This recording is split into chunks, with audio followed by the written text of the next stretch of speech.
When the news broke of Arsenal signing on Madueke from Chelsea a few weeks ago, it was total chaos from the Arsenal fans, total disapproval. And why was that? Simply timing. Welcome to the channel. Today we're going to discuss 3 reasons why Arsenal should not lose Eberechi Eze to Chelsea.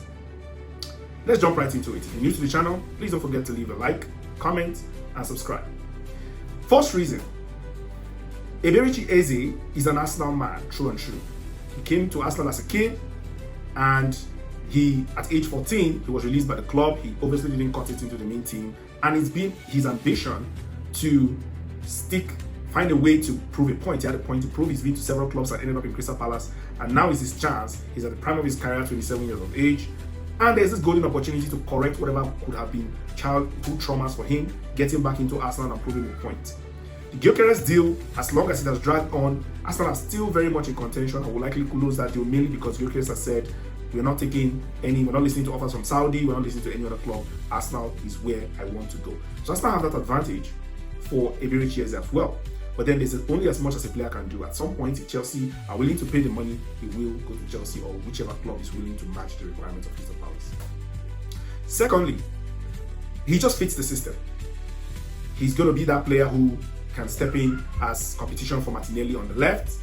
He can also be the guy who solves that problem of what happens when Odegaard gets injured. We know about, other positions he can play, possibly also on the right, but he's that guy who is a plug and play for Arsenal right now, and he'll bring out the best of the likes of Gyökeres. And of course, he's very creative in the final third. He can push through the balls. His ball carrying ability is exceptional. And so if Arsenal let go of that opportunity, there are just not a lot of players in the market that can do that job for Arsenal.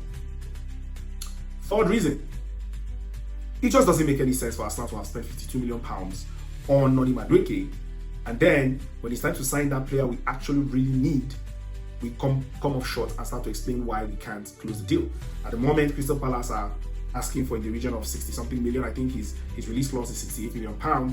There will be competition for that guy, and I mean, with the way Arsenal have chunked off £52 million for Madueke, I don't think any fan who obviously never expected a signing like Madueke will be able to wrap their head around why we're going to say, oh, we can't compete with the likes of Chelsea for Eberechi Eze, or we could shell out £52 million for Madueke.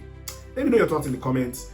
What do you think, we're going through the minds of Arsenal fans? Again, recall how we said the backlash that Arsenal received when they signed Madueke initially was simply because the centre forward position that we obviously needed, there was still a lot of uncertainty about if we were going to sign a striker and when.